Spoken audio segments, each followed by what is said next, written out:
Shalom adik-adik. Selamat hari Minggu. Sudah siap belum nih memuji Tuhan bersama Kak Uli dan Kak Tommy? Sebelum kita mau memuji Tuhan, kita mau lipat tangannya, tutup matanya.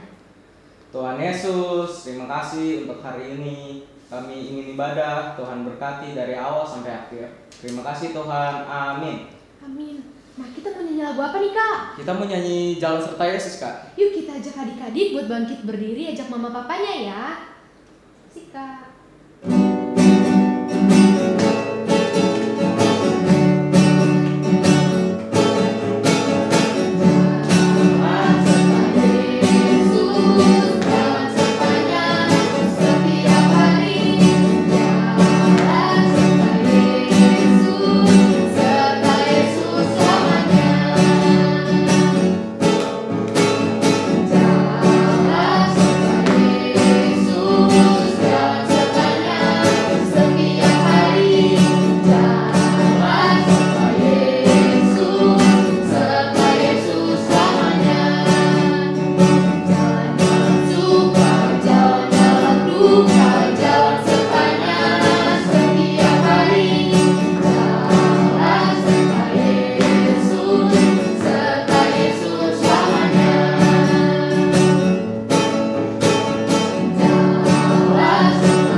Terima kasih Tuhan, amin.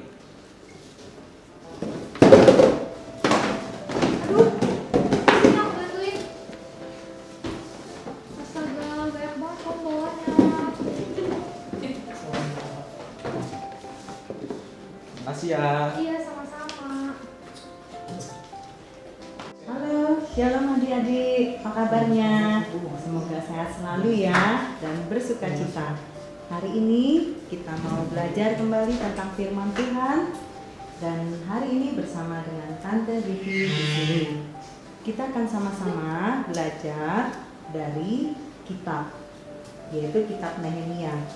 Adik-adik di rumah sudah mempersiapkan Alkitabnya kan? Nah, kita akan sama-sama membuka di kitab Nehemia. Kitab Nehemia adanya di Perjanjian Lama ya adik-adik. Kitab Nehemia pasal 1, 2, dan 3. Ya. Adik-adik sudah membacanya? Kalau belum, tidak apa-apa. Tante akan menceritakan kisahnya. Di dalam kitab ini diceritakan ada seorang nabi yang bernama Nabi Nehemia. Dia seorang nabi dan juga bekerja sebagai juru minum dari raja. Raja siapa? Kalau adik-adik sudah membacanya pasti tahu. Yaitu Raja Artasasta. Siapa adik-adik rajanya? Artasasta. Seorang raja dari Persia. Ya, jadi Nabi Nehemia ini sebagai juru minum raja ini, dan tentunya dong setiap hari dia melayani raja. Ya, nah suatu ketika Nabi Nehemia ini kedatangan salah seorang saudaranya dari bangsa Yahudi yang bernama Hanani. Ya, ingat-ingat ya. Saudara dari Nabi Nehemia yang bernama Hanani. Dia menceritakan suatu hal yang benar-benar luar biasa. Kabar apa? Ternyata dia menyampaikan kabar bahwa orang sebangsanya Nabi Nehemia di Yerusalem itu mengalami kesulitan yang besar. Kesulitan apa adik-adik? Mereka dalam kesukaran besar dan keadaan tercela. Ternyata tembok kota mereka, kota Yerusalem, telah terbongkar dan pintu-pintu gerbangnya telah terbakar. Sedih ya adik-adik kalau misalnya kita mempunyai saudara atau keluarga yang tinggalnya di kota yang berjauhan. Ternyata kita mendapat kabar tempat tinggal mereka atau kota mereka mengalami musibah atau bencana. Seperti ini juga yang dirasakan oleh Nabi Nehemia. Ketika mendengar kabar dari Hanani bahwa kota Yerusalem telah hancur karena dimusnahkan oleh musuh, dia langsung bersedih dan dia berdoa, berpuasa kepada Tuhan. Adik-adik, terus kemudian karena dia kepikiran Nabi Nehemia ini, sehingga waktu dia melaksanakan pekerjaannya, wajahnya itu tampak muram. Sama ya adik-adik, kalau misalnya adik-adik sedang mendapatkan sesuatu hadiah, mukanya pasti berseri-seri. Tetapi mungkin ketika mendapatkan nilai ulangan mungkin yang nilainya jelek, pasti wajahnya juga sedih dong. Sama seperti Nabi Nehemia ini, ketika dia melayani raja untuk menyediakan minuman raja, wajahnya tampak muram, sedih, murung. Dan raja yang begitu kenal dengan Nabi Nehemia, tentu saja dia bertanya dong, Nehemia, kenapa wajahmu tampak muram? Sepertinya ada sesuatu. Raja bertanya kepada Nabi Nehemia. Dan kemudian Nabi Nehemia menceritakan apa yang dia alami. Ternyata dia mendapat suatu kabar yang memang menyedihkan hatinya. Kemudian raja bersimpatik dan menanyakan kepada Nehemia apa yang bisa raja bantu untuk Nehemia ini. Kemudian Nehemia meminta izin kepada raja kalau diperkenankan dia untuk kembali ke kotanya, melihat keadaan kotanya di sana, dan dia bertekad untuk membangun kembali kotanya yang sudah hancur. Dan raja tentu saja mengabulkan niat baik dari Nehemia ini. Dan bukan saja mengabulkan, bahkan raja pun ikut membantu apa saja bahan yang diperlukan untuk Nehemia dan orang-orang sebangsanya membangun kembali kotanya. Nah, kemudian setelah itu kembalilah Nehemia untuk beberapa waktu lamanya ke kota asalnya dan mengumpulkan para kerabat-kerabatnya, para teman-temannya, dan semua kenalan-kenalannya untuk bersama membangun kembali kota itu. Dan adik-adik tentu kalau sudah membaca kitab ini pasti tahu akhirnya kembali terbangunlah kota Yerusalem ini, tembok-tembok kotanya. Karena ada seorang Nabi Nehemia yang dia peka akan kesulitan bangsanya dan dia mau peduli walaupun dia sudah hidup tinggal di kalangan istana, tapi dia tidak melupakan orang-orang yang memang memerlukan bantuannya. Seperti itulah tadi kita seharusnya sebagai anak-anak Tuhan ya terpanggil untuk membantu, menjadi jawaban kesulitan sesama kita, teman kita. Seperti tadi juga adik-adik sudah melihat ya drama singkat dari kakak-kakak pembina, bagaimana kakak pembina juga begitu membantu. Ada kakak pembina yang lain sedang dalam kesulitan dan adik-adik pun bisa menjadi jawaban bagi setiap orang yang membutuhkan. Adik-adik, ayat hafalan untuk kita minggu ini dan sebagai ayat emasnya adik-adik bisa